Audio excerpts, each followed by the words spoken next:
mo bang magkaroon ng negosyo pero wala ka pang ipon para ipangpuhunan? Ngayon ang naiisip mo, mangutang na lang. Ate Tin, kaya bang mag-survive ng aking tindahan kung ang aking ipambabayad sa aking utang na ipinangpuhunan ay galing sa aking maliit na tindahan? Yan ang sasagutin ni Ate Tintin. Pero bago ko sagutin syempre yan, abay, huwag mong kalimutang mag-subscribe kay Ate Tintin. Sige na please. At syempre, paki-like na rin ang aking video kung relate na relate ka dahil ikaw ay katulad kong may utang rin mga kasari. At syempre paki-share na rin kung hindi ka busy. At eto na, tayo nang magchismisan. O direct to the point na tayo. Si Ma'am Christine, nangutang siya ng kanyang pampuhunan sa tindahan. Ang problema niya, hindi nakasurvive ang kanyang tindahan. Pagkatapos niyang magbayad ng kanyang utang, wala na ring laman ang kanyang tindahan. So ano ba ang magiging sagot ni Ate Tintin dyan? Ano ang pwede nating itulong sa kanya? O, syempre una ma'am, huwag kang mangutang ng masyadong malaking halaga na ipangpupuhunan mo. Kung ang iyong itinayong tindahan, nakakabenta ka ba ng 2,000 pataas dyan? Ibig sabihin, pwede kang mangutang ng 10,000. Kung 2,000 pababa, ang pwede mong utangin, 5,000 lang. Kung ang iyong inutangan ay kagaya ng kay Ate Tintin, Life Bank, Card, Asa, Dongganon at kung ano-ano pa, yang mga yan ay mga microfinance na lingguhan kung maningil. O, okay naman yun kasi hindi naman yan sila malalaking magpatubo. Pero sa card lang mga kasari, ang naayawan ko lang sa card, no, ito ay personal kong opinion ha. Marami silang insurance na binabayaran. So, ayoko nang ganun. Okay lang kung may isang insurance, okay na yun. Pero yung dito kasi sa amin, parang 3 insurance na. So, ibig sabihin, imbis na ikaw ay makaahon, sige ka lang kabaya doon sa insurance. Linggo-linggo. So, yun naman yung dito sa amin. Kaya naglipat ako, nag-life bank ako mga kasari. Pero opinion ko lang yun ha. So, ito na. Kapag ikaw ay nakautang na, huwag mangungutang ng masyadong malaki. Kailangan mangutang ka na kaya mo lang bayaran. Kaya lang ng tindahan mong bayaran araw-araw. Gaya ng sabi ko, kung nakakabenta ka ng 2,000 pataas, pwede kang mangutang ng 10,000. Kasi ang weekly yata niya na babayaran mo ay 500. Sa amin dito ay 500 ang 10,000 na babayaran mo. Kasama na doon ang tubo at saka interest. So 500. Syempre may savings pa yan na 50 pesos. So ganon yung sa Life Bank may 50 na savings. Then may 50 pesos pa akong binabayaran na parang siyang sa ospital. Pero yun makukuha mo naman yun pag ikaw ay nag-quit na doon. So ibig sabihin may additional ka na 100 pesos. Pero yan makukuha mo yun pag ikaw ay aalis na doon sa utangan na yan. Pero yung 10,000 na utangin mo ay 500 talaga ang binabayaran dyan mga kasari. So kayang-kaya na kung 2,000 ang benta mo araw-araw. Di ba? Ipon ka lang kada araw-araw mga kasari. Pero kung sa tingin mo mas mababa pa doon, huwag kang mangutang na masyadong malaking kapital. Isipin mo ang pagninegosyo, hindi yan contest na paramihan ng paninda na pabilisang yumabong ang iyong tindahan. Hindi po. Kung ikaw ang negosyo mo ay nagmula sa utang, mag-focus ka muna sa pagbabayad ng utang.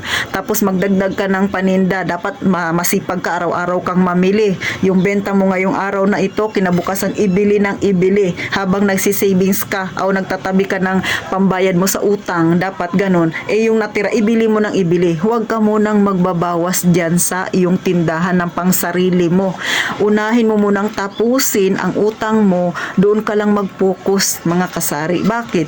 Kasi pag pinagsabay mo yung nagbabayad ka ng utang tapos nagkukuha ka rin ng pera mo na ng pera doon sa tindahan mo na para pang sarili mo, pang gastos mo, lulubog talaga ang tindahan mo kasi wala ka nang mapapaikot na pera para pambili ng iyong paninda. Sa mga may tindahan dyan, alam ko nakaka-relate sila. Kagaya sa akin, kung 2,000 ang aking benta sa buong araw, 20% ang patong, so may 400 ako doon.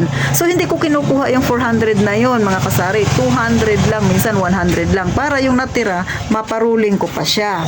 So, bakit ko ba sinasabi na dapat mag-focus muna sa utang? Kasi kung yung sinalihan mo ay kagaya ng sa akin, Life Bank, mga card na yan, mga na microfinance, 6 months yan mga kasari na babayaran mo yung utang. Meaning, dapat sa loob ng 6 months na yan, huwag ka talaga munang kukuha dyan ng pera sa yung tindahan. Antayin mo munang matapos ka. Pag natapos ka, huwag ka munang mangutang. Magpahinga ka muna. Bakit? Para syempre hindi ka ma-stress mga kasari. Pero nasa sayo naman. Kung sa tingin mo yakang-yaka mo naman siyang bayaran, why not? Pero kung sa tingin mo ay kahit na hindi ako mangutang atitin, mukhang okay na yung aking tindahan, ay mas mainam. O, diba?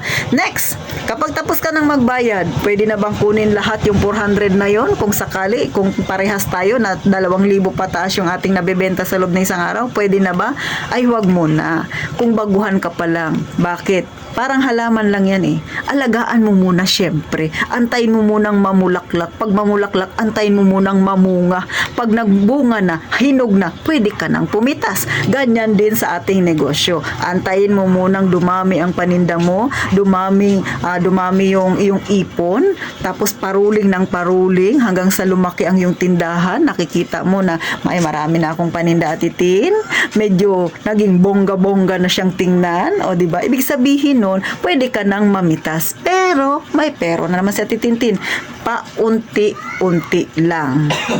Kasi kahit ako mga kasari ha, matagal na akong nagtitindahan. Lalakad na ng 5 taon. O, sa susunod na taon, magli-5 taon na ako nagtitindahan. Pero yung 400 na yan, hindi ko yan siya inuubos pa rin hanggang ngayon. Kung ano ako nung una, nagumpisa ako, hanggang ngayon, ganyan pa rin ako. Hindi ko inuubos yung pera na kinita ko sa buong maghapon. Which is dapat akin na yun, di ba? Pero hindi. Bakit? Mahal ko ang aking negosyo. Ayaw ko na lumubog ang negosyo ko. Ngayon, natutulungan ako ng negosyo ko kasi tinulungan ko rin siya. So, ganun po sa pagninegosyo. Bago ka matulungan ng negosyo mo, tulungan mo muna ang negosyo mong mapalago, dumami ang paninda, lumaki ang pera, saka ka, syempre, matutulungan yan. Bakit? Kapag lumaki na lahat-lahat, maayos na yung itinatakbo ng tindahan mo, nakakatulong na yan sa'yo sa pangangailangan mo. Ngayon na, sa akin nga mga kasari, dito sa tindahan, dito ko kinukuha ang pambayad ng tubig, ng ilaw, ng wifi, kahit pagkain ko. Pero nung nag-umpisa ako, hindi pa ganun. Paunti-unti lang. Ilang buwan din ang aking tiniis. Kaya kailangan pag mayroon kang tindahan, disiplinado ka. Lalo na kung ang iyong pinuhunan ay galing sa utang. Matinding paghawak, ganyan ang gawin mo sa pera. Pag binatawan mo yung pera, lukot-lukot talaga.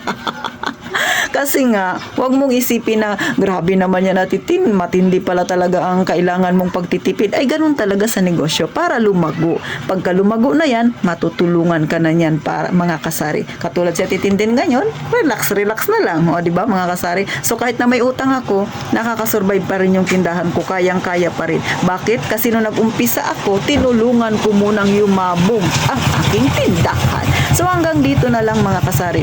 Sana kahit papano nakakuha kayo ng idea. Sana nakatulong si Ate Tintin, lalo na kay Ma'am Christine at sa iyo Ma'am Rebecca. Thank you ng marami sa pag-comment mo. At gaya nga ng palagi kong sinasabi, mag-iingat tayong palagi, mga kasari.